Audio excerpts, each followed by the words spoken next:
Welcome back to the Planet Film Network. Right now, we are going to be talking about House of the Dragon episode 9 and then also episode 10.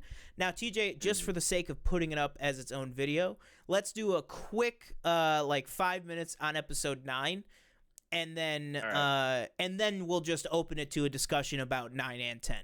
But going back a week in your brain machine, yeah, how did you feel? We got Rhaenys bringing the power back, Alicent crowning her son, literally kicking Aegon, dragging him, kicking and screaming to be crowned in the dragon pit, and then obviously that amazing end.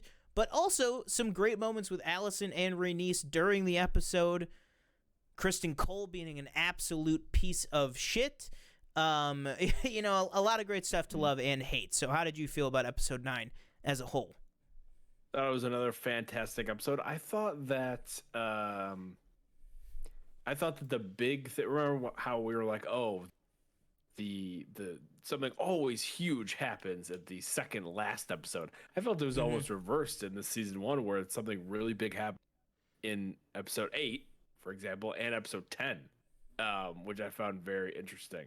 Not that nothing happened in this episode, but I feel like the two biggest things were in those two episodes. But yeah, I thought the Rhaenys and Alicent conversation was awesome. The end, of course, was amazing. Rhaenys just blowing up this church that the king is being named at, and basically, I was like, she could end it right there, but it's like too easy. Can't do it that way. Yeah.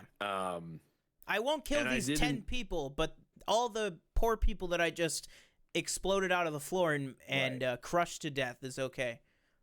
But yeah, I did enjoy the Laris strong thing. That was weird. Ooh, that was weird.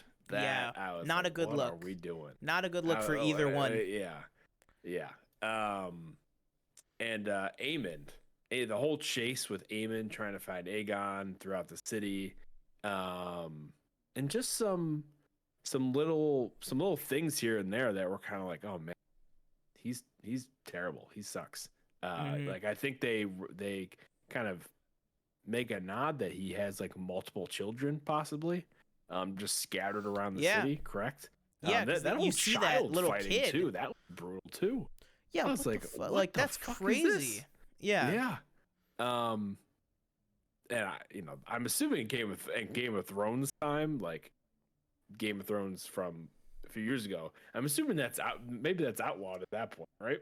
Yeah, Like, I think so, because that's what Massaria asks Otto. She was like, the only thing I require is, stop the fighting or whatever.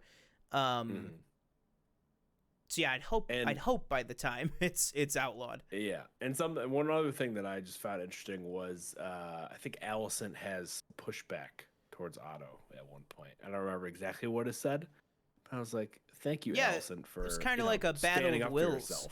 Yeah. Yes, thanks for standing up for herself. Although Rhaenys though immediately goes right back at her and is like, "Can you not see that you're just this pawn?" I think she said not that specifically, but. And we're like, thank you. That's what we've all been saying. But yeah, I thought it was a great episode once again. Yeah, I totally agree with everything you said. I do also agree that I think as far as Game of Thrones episode 9s go, I think this is a little more Baelor, like a little more season 1 of what happens to Ned at the end of episode 9 of season 1, where it's just a very good, interesting episode that then something absolutely insane happens in the last 5 minutes. And I think that that's what we got. I don't think that this was a Blackwater or Battle of the Bastards or, Reigns of Castamere, Red Wedding type thing. I just think that it was a very solid episode. Definitely not my favorite of the season. But it was still amazing. Like, I agree with everything you said. Even something you didn't mention, like the two Kingsguard, Eric and Arik, the two twins.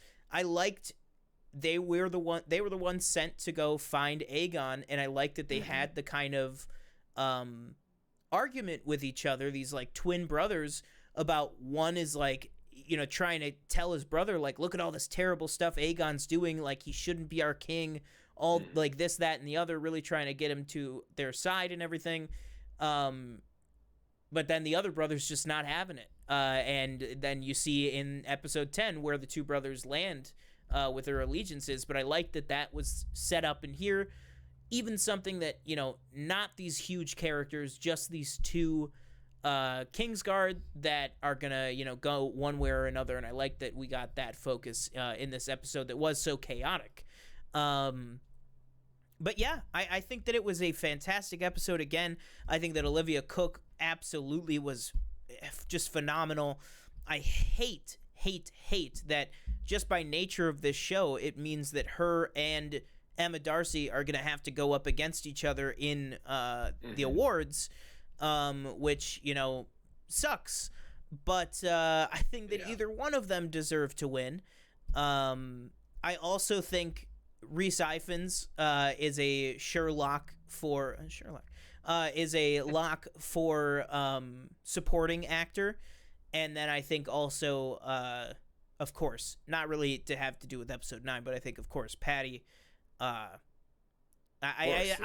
personally, I've seen a lot of TV in 2022, and I do personally think, and I'm including Bob Odenkirk in this, I think that Patty probably deserves the win with just what I've seen so far.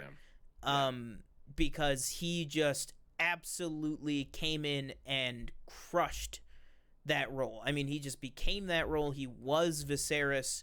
He dove in not ankle deep, but he dove in head deep, with both hands open into this role and just completely crushed it. And then of course episode 9 is the last we'll probably ever see of him.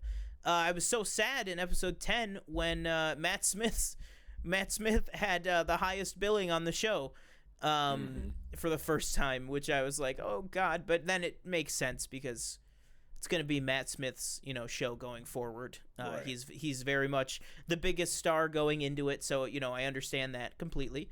But yeah, I thought episode 9 was great. I know I kind of got off the point there, but I thought episode 9 was fantastic. I would say probably MVP acting-wise was definitely Olivia Cook's Alicent. MVP character-wise, I think was Rhaenys, not even just for the end, but I think that when she is going toe-to-toe with Alicent, and Alicent's trying to dig her claws in, and Rhaenys is like, you don't think I know, like, what you're doing?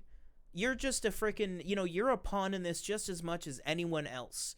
And just completely, kind of verbally undressing Alicent of any power she thought that she was going to have over Rhaenys. Kind of like I've been at this game since before you were born type of vibe. Not to mention she was also being held prisoner in her own chambers, which was insane. Right. Yes. And I really liked the whole kind of getting her out. I liked we haven't talked about it yet for 9. That whole bit of Eric guiding Rhaenys to the dragon pit to try and get on her dragon, and her kind of getting kind of moved around. And I like just not even calling major attention to it, but just showing how little anybody cares about the common people of King's Landing right now. That you have the Kingsguard or the City Watch literally just corralling and pushing people into the dragon pits. You know what I mean? They're literally just like, nope, yep, you're going. Everybody's going. Just go. Like it's absolutely horrible. Just so that Alicent can, pull off this. Alicent and Otto can pull off this coup in front of as many eyes as possible. But yeah, I thought it was absolutely great.